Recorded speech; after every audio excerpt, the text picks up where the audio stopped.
The truth about New Year's Day. It seems like an innocent celebration, but let's go into the history of the celebration. Celebrating the New Year was a pagan custom associated with ancient sun worship that was observed well over 2,000 years before the birth of Yahushua. These New Year festivities in Babylon eventually found their way to Greece, and from there they migrated to Rome, where the celebration was called Saturnalia. The holiday was observed as a time of reveling, drinking, and orgies. Finally, these drunken celebrations led to human sacrifice.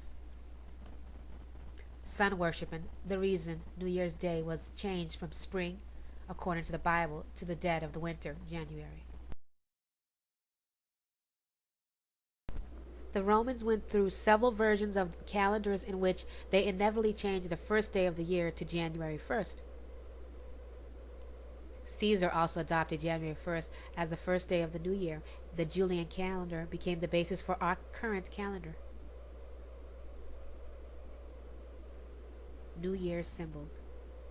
Celebrating the new year is grounded in paganism, ungodly behavior, and idol worship.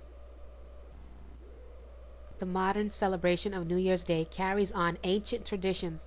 The holiday itself is celebrated from New Year's Eve in the old year, continued on through New Year's Day. Janus, the god of beginning and endings. Certain Roman traditions of the new year have remained to this day. Among the many Roman gods was Janus. In Roman mythology, Janus was the god of gates, doors, doorways, beginnings, and endings. Numa, the second king of Rome, in the regulation of the Roman calendar, called the first month Janus, after Janus. At the time, he was the highest divinity. Janus was usually depicted with two heads looking in opposite directions. According to a legend, he had received from the god of Saturn. In reward for the hospitality, received the gift to see both future and past. He was frequently used to symbolize change and transition, such as the progression of past to future.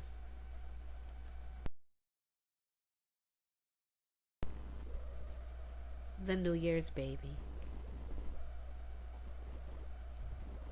The New Year's baby is no less than a symbol of Janus, a Greek god of wine.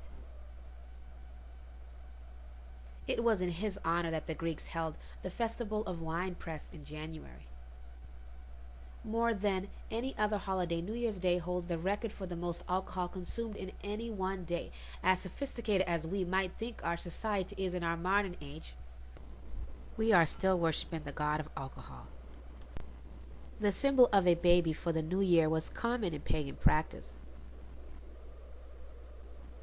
The custom of the time was to parade a newborn baby around in a basket. The baby was a symbol and a herald for fertility of the crops.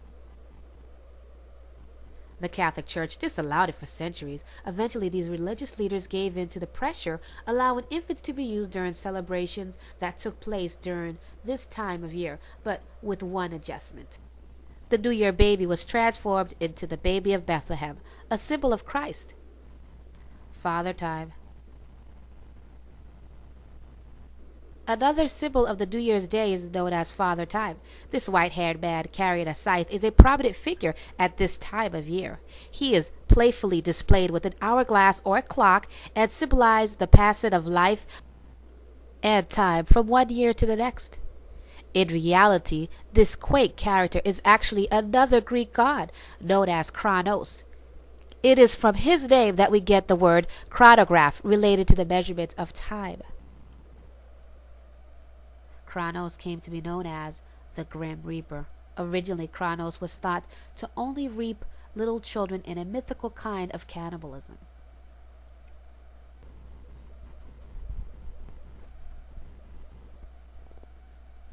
Later, this became a Greek rite of human sacrifice that was adopted by the early Romans, who also sacrificed humans during the Saturnalia. Today, our modern images of the Grim Reaper and Father Time still contain elements of their ancient past found in Cronos. What does the scriptures have to say? Exodus 21:3, And God spake all these words, saying, I am the Lord thy God, which brought thee out of the land of Egypt, out of the house of bondage. Thou shalt have no other gods before me. As we have learned, there are many false gods involved with the observance of New Year's Day. When is it a new day and a new year according to Yahweh? The shocking truth is that we do not celebrate this day because it is the beginning of the year. This is evident in the simple fact that we celebrate the new year in the dead of winter at midnight. Yahweh tells us that the beginning of the year is to take place in the spring.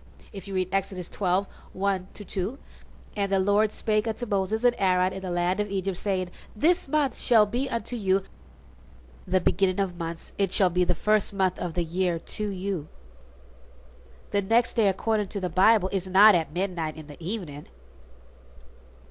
Genesis 1:5, and God called the light day, and the darkness he called night, and the evening and the morning were the first day. The day ends when the sun sets in the evening, and the next day begins at this same time. Isaiah 46:9, remember the former things of old, for I am Yahweh, and there is none else. I am Yahweh, and there is none like me. Declaring the end from the beginning, and from ancient times the things that are not yet done, saying, My counsel shall stand, and I will do all my pleasure. In the context of this truth, consider that night and midnight have long been associated with chaos, the underworld, sorcery, and death. Night's attributes were believed to provide a veil for evil. Therefore, all acts of sorcery and witchcraft were thought best be performed at midnight. By observing midnight as the next day, mankind once again rejected Yahweh's authority. We have disregarded his designated time of sunset to mark the day's transition, and have instead chosen the middle of the night, which doesn't even make sense, people.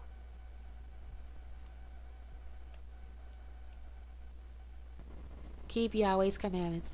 Observe his holy days, not this world's holidays, which are not holy. All of the holidays have associations and history of pagan gods. Do your research. New Year's Day is just one of them.